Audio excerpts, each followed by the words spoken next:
Senator Kennedy from Louisiana is recognized. Thank you, Mr. Chairman. Mr. Gruenberg, what the hell's going on at the FDIC? It's a troubling question, Senator. I read the report as you did. As I indicated earlier, it is deeply disturbing and troubling, and we're going to bring all the resources of the FDIC to bear to understand what is going on, what has occurred, and how we can most effectively address it. How long have you been at the FDIC? I joined the board as a member in August of 2005. Okay, almost 20 years then, huh? Yes, sir. Have you ever sexually harassed an employee at the FDIC? No, sir. Apparently you're the only one. I mean, I just find this incredible. A former female employee recalled her male colleagues saying women needed to use sex to get ahead at the FDIC as they stared at her. Did you read that? I did, Senator. Quote, according to one young woman, it was just an accepted part of the culture.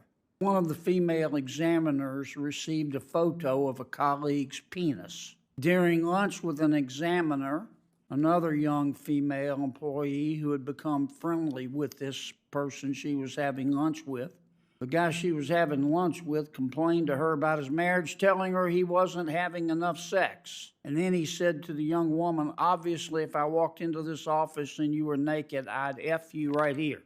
Did you read that? I did, Senator. Did you read the 2020 Inspector General's report when it said that the people at the FDIC were acting like they were in Animal House or Porky's Revenge? Did you read that report? I read the Inspector General report, Senator. And what'd you do about it? Well, I was not chairman at that time. There were 15 recommendations, if I may say, 15 recommendations in that report. And I believe the agency addressed all 15 of those. What did you do about it personally? What was your position at the FBI? I was a member of the board at the time, but I was what not. did you do about it personally? At that time, I didn't have the responsibility of the You didn't chairman. do anything, did you? Not at that time, Senator, no. Okay. Did any of your other fellow board members do anything? It's a general matter that falls to the chairman, who's responsible for the day-to-day Or was management. somebody else's problem, not yours? No, well, I was a member of the board to the extent that we were consulted, but in this matter, it's really a management. You didn't think you had a fiduciary obligation to those young women and to the organization and to the banks that put up the money? Well, certainly as a board, we had that obligation, but it really falls to the chairman to take the lead on those. Somebody else's fault.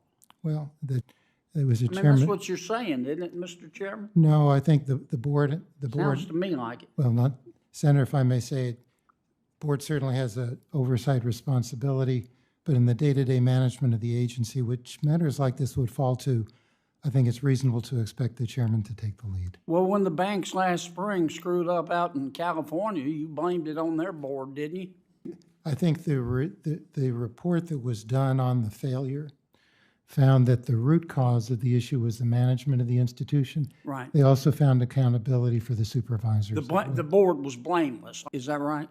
Is that what you're saying? No, I think the Kind agency, of like the board at the FDIC, it's blameless? if I may say, Senator, I think the report found, and I think I would indicate that we shared a responsibility as a supervisor.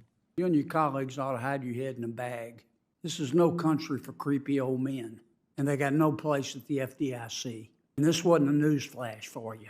You had a 2020 report, and you sat on the board, and you didn't do anything, and your colleagues didn't do anything. Mr. Barr, let me ask you about Basel III endgame. You know this, about half of our credit now in America comes from non-banks. Isn't your increase in capital requirements just going to make credit more expensive for banks and push people in the non-regulated, non-bank financial system? Senator, the capital increases mostly affect trading activity of banks and other non-lending activities of banks. With respect to credit, we expect the proposal to have only a very modest effect on the price of credit. For example, if all of the operational credit risk... You would stake your reputation on that? I believe that the analysis is correct in the proposal to the rule. If I could ask one more question, Mr. Chairman, if that's okay. But we're very open to comment on the proposal. Sure. So if people have other analysis that would help us make a better judgment about that, we're very open to it. The banks out west and elsewhere that went broke last spring, would this change have prevented that? The banks that suffered losses primarily because of interest rate risk. It And wouldn't this have proposal, sorry, if I'm I gonna may, get sir. shut off. Senator Kennedy, last question. This is it. If you could just answer my question. I'm My trying to, friend- sir. Yes, it would directly address that because for large banks, their interest rate risk would be brought into the capital roll. Their unrealized losses and gains would be reflected in capital. So it does directly address the kind of risk that we saw. Senator Menendez is recognized. For more videos like this, please smash the subscribe button and don't forget to like the video. We really appreciate it. Thanks for watching the America Truth channel.